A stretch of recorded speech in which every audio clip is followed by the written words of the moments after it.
today I thought I would paint one of the easiest subjects I know, 3-dot flowers. So you put 3 dots down. I'm going to put down some there, some there, some there. I'm putting them in random spots. This is alizarin crimson, some down there, maybe some in there, some in there. Yeah, that's random enough. And from each of them, dirty water, clean water, drag out the petals, and I'm going to make them touch. It's the easiest flower, and not only is it lovely and easy, but it's so relaxing. There's a little bit of a trick to how you make those petals go out.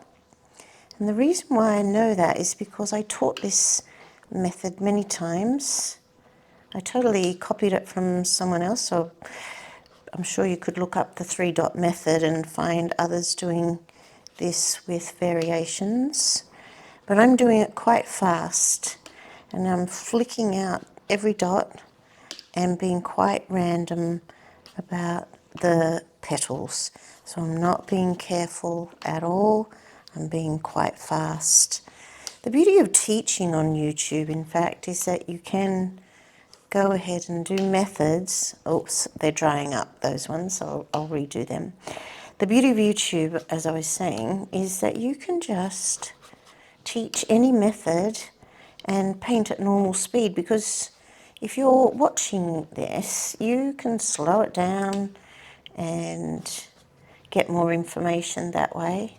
Or if you're more advanced, you just watch it at normal speed, or you just enjoy yourself.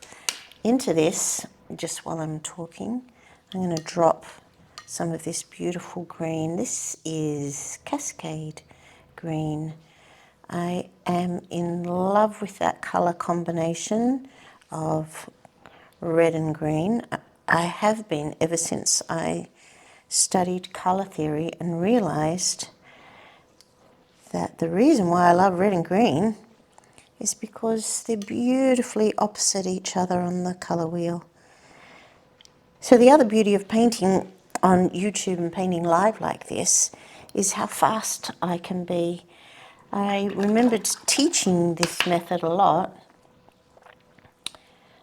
and I'm just going to drop in some beautiful ultramarine blue into that same green. I keep trying to make a point here. The beauty of teaching online versus in a classroom is that I can go at normal speed.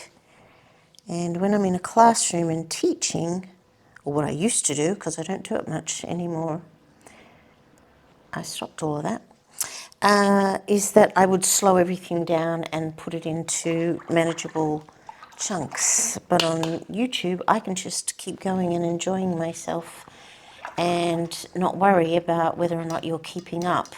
Whereas when you're teaching in a classroom, my goal was always to check that everyone was on board. I'm getting some beautiful yellow at the moment. This is lemon yellow, and I know it's lemon yellow not just from the look of it, but also because that's where I put lemon yellow. I'm going to put yellow on the outside edges. I try and use yellow in a very particular way. I generally try to keep it clean.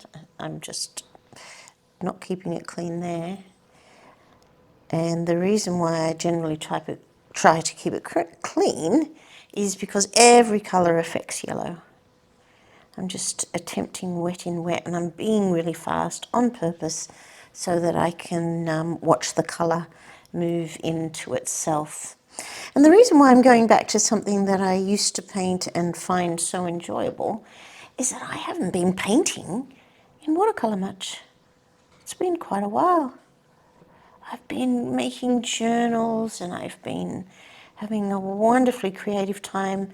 I've been exploring acrylics and going to acrylic workshops.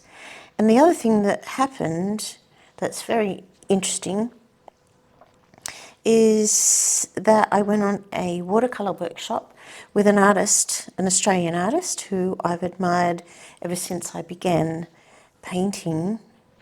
And will I keep going with the stripes? Yeah, maybe. And I found that I didn't enjoy myself at all. And I found that I kept thinking, that's not really watercolour, because he was introducing other mediums. And then I found myself thinking, he doesn't care whether or not the class is keeping up. And I was able to keep up, of course. Well, not of course, but I was. But I found myself so bored by his methods because I'd seen them all before.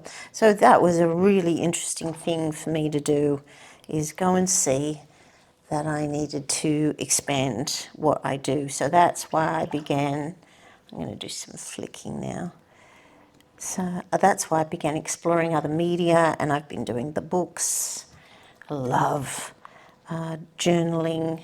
Well, I don't journal. I make the books. I just love creating books. And I'm just doing some green splatter. Don't want to overdo that. But there is some gold in my palette here. It's totally mixed with green, and that's because when I was wetting the gold, I mixed it in with a green, just because I was being lazy. And I put some big dots down here, and they're going to be beautifully glossy, not glossy, reflective, because they've got gold in it. And you won't really see that now, the gold. It just looks like green, and hopefully it looks like green to you. But when it dries, it'll have a reflective base to it because it's been mixed with this gold. All right. I'm just loving the flowers going everywhere. This now needs to dry, and then what I do is come in back on top and glaze more. So I'm going to dry it now so that I can get cracking. Lovely and dry, and I'm going to repeat the process. I'm going to grab that alizarin and put in 2 dots. And I'm doing 2 because generally flowers have 5 petals. So this time, however, I'm not going to do all of them because some of them dried, and I put in a lovely, simple petal that glazes over the others. I think the key to glazing is to be fast, go in and out. Don't labour it, go in, scoot around, come out. Scoot around and be out. Right, let's get some more alizarin. Big, lovely, rich dots. I'm going to do 3 on that one. And I'm getting the really viscous alizarin for this. And 1, 2 there. I'm trying to do dirty water, clean water, and I'm forgetting. It really has been about 6 months since I painted in watercolour. And so it's a little bit like riding a bike. A lot of the skills are still all there. And I suppose I did it for such a long time too, so that's good that they're all still there. But I just stopped teaching and have been travelling instead, and changed pretty much everything that I do in life. And partly that included stopping painting in watercolour and exploring lots of other things. Isn't that alizarin that is glazing over the others? And I'm not going to add more colour to those alizarin petals. Oh, I've missed one up here. But that is just really bringing it together. I can see that it does not need any more green, that's for sure. Glaze and fast. I'm really being fast. I'm going to give some of those petals a little more water to kind of wash them out a little.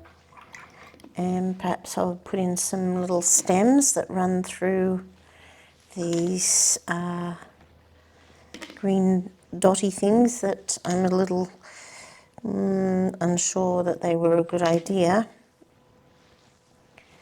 But I do love running through that those dots. That is really nice. Okay, I think I'll do some leaves while I'm here. Just a real simple swish of my brush and go up and touch some of the other colours so that the red comes down. Really simple shapes, and I'm just using the brush, the belly of the brush, and then the tip of the brush. This is just a round brush. It's a very simple one. It's pretty old now. The handle is kind of falling apart. Yep, I like that. I like reducing these, the impact of those dots. And I'm going to dry that and glaze more petals on. That red is so beautiful. I'm going to glaze over the yellow and knock back the yellow now. And I'm going to do that with a lovely glaze of alizarin. It's quite runny. I bet it will, no, it won't drop off that brush. Yeah, I want to knock back that yellow, so I'm going to create further feathers, further petals, but my goal will be to go over the yellow. And I'm doing it in the most limited number of strokes I can manage. 1, 2, 3 for each petal practically. 1, 2, 3, 4. Go over that one. Let's give that a little soft edge and a soft edge and a soft edge. Maybe that one can have a little soft edge.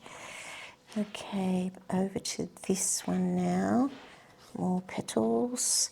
There's another wonderful glazing exercise that I used to teach for beginners. This is an exercise. This particular one is an exercise you can do at all levels, and it's really wonderful for students who are very creative and have the confidence to do their own thing, which is what that was my goal in my classroom, was that people followed their heart.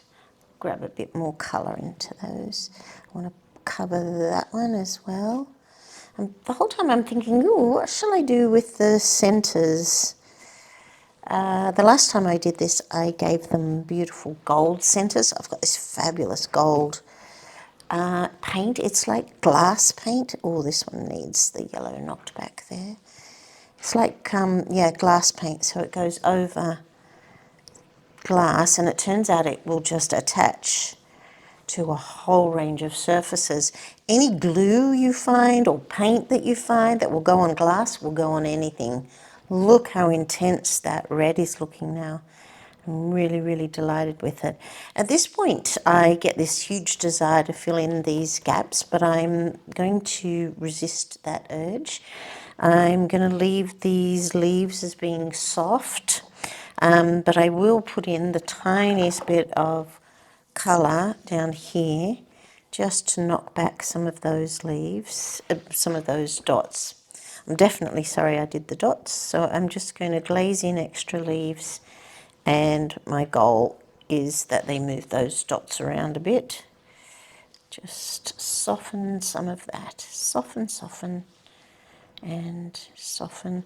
All the gold's starting to really come out now. Maybe I just finish off with gold paint. Maybe I get out the gold. I've also got fabulous markers now. Okay, I'm loving the bottom now, but the red either needs to be made more red or softened. The yellow is becoming more orange, so that's quite lovely. I think the centres need to be improved. I think that will really draw this together. Well, you know, I hope it will draw it all together. Now, what I need to know is whether or not these centres are dry enough for me to just draw on, or should I dry it off? Oh no, great, I can just get the marker right now. Since I've been challenging myself, I'm going to go with yellow. Yellow has traditionally been a colour for me that I just avoid. I just don't love it. This particular marker is Artist Marker PBO. I love that brand, PBO. I'm just going to go in with yellow dots. Yeah, that's helping already. And I want the dots to sit on top of the watercolor. Oh, it's coming through heaps now. Oh, that's beautiful. And some of the yellow, as it dries on the dark colour, won't remain pure yellow. It's just the nature of all yellows. It's not just this marker, it's the nature of yellow itself. It's just the lightest colour, so many other things will dominate it. I wonder if I could go in for a bit of yellow down there. Is that good? Oh yeah, lovely. I'm only going on the dry bits. I won't go on the wet bits. That's all wet, so just putting in touches down here. That's all wet, and that's wet. Okay, so, oh there, I missed one. Yeah, so I don't know if you can see that one there. I put the paint on and then it's just been softened by the colours underneath it. They come up. Let's just clean that tip.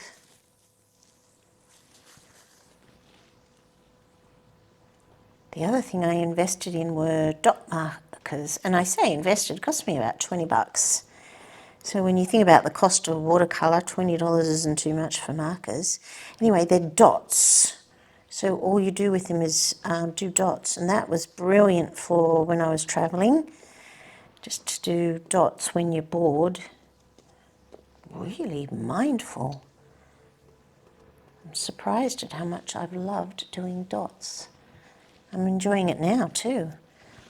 Oh, I'm right about it, pulling it together, which is really exciting. I don't want to go out too far into the flower as much as I'm enjoying this. Actually, that one just looks fantastic with the dots everywhere, so I will. I might go over these yellows again when they're dry. I might see whether the dryer, it's not a dryer, it's a heat gun. I haven't used it in so long that I can't remember exactly its name. Huh, that's beautiful. Right, that needs a touch of something. Oh, I'm loving the little bits of yellow I've added down here. Just touch more, more, more. Right, stop doing the yellow before I kill it. Now, do I do black into those or white into those? Is white going to make any difference? Let's see what I've got. I'm going to start with white. This is Artistro paint marker pen.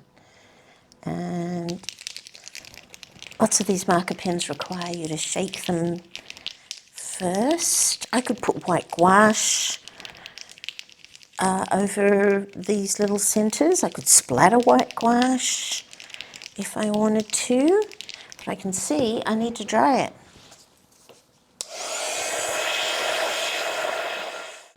Okay, the yellow dots are all dried. I've shaken this one lots of times.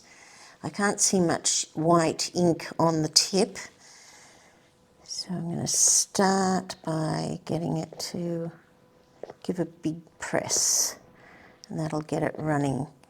You can see it beautifully on the dark colours. Unlike yellow, Having said that, white, of course, is even lighter than yellow, but it's showing up beautifully on the darker colours. How's that look? Oh, great, because it's a different size dot. I'm trying not to touch the yellow. I know I just dried it, but I'm amazed at how easily a white tip picks up other colours. I'm really liking that. I really needed a lift today. Things have not been going well, and artistically that is. I've been trying all sorts of new things, and having such a limited amount of success and trying really hard. And so it just takes me a little while to pick myself up, dust off, and go again. And I'm in the pick yourself up section of disappointment. And that's why I thought I'm going to return to a painting that I know is just joyful, and turns out it's quite mindful too. And remind myself also about why I love watercolour. This is why I love watercolour. You can glaze and you can so quickly create a painting. Look at what I've done in this short period of time, 30 minutes. Not even 30 minutes. And by the time I edit the video, it'll be a bit less than that. I'm loving my centres, that's quite cool. And I've made this painting nicely different to the other times that I've done this painting. Shall I do more white dots? So I did little yellow bits down there and loved it. Does that help or hinder? Yeah, I think I'll... Oh, that's cool.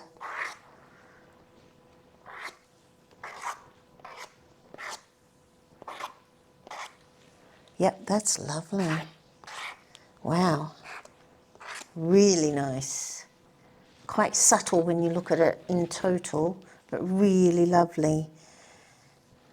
Makes me wonder whether or not I should do those sort of lines on some of the petals and define them. Oh, what the hell. Yep, that's lovely. Right. That one's on top. That's on top, that's on top. That's on top.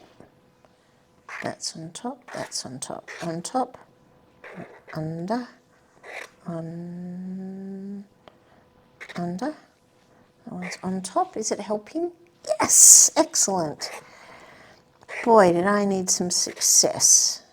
That's why it's quite nice to return something you know that you did well in the past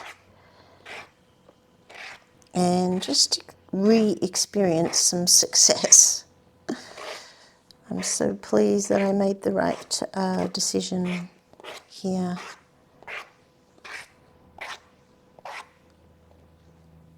There. That one, that one, that one. Ah, yay, success, prettiness. It's light and it's bright and it's how I want to feel. It's not how I'm feeling just yet, but it's definitely quite lovely. It's so fascinating that I could create something that seems quite joyful while I'm not feeling very joyful at all. But as I say, I will rise above. I'm going to sign it and say, let's put it away. Yeah, I don't think I'll bother. It's going to become a delightful card for someone. Imagine that as a beautiful card. So because I'm not experiencing joy, I'm going to give joy to someone else. That's what I should do. Not signing it. It was just a beautiful exercise in being joyful, in being mindful. Yep, definitely. if you've watched to the end. I so appreciate it, and I really appreciate your support. I'm going to get back into watercolour and do this sort of thing that just brings joy and lifts your heart. Thanks, guys. See you next time. Bye.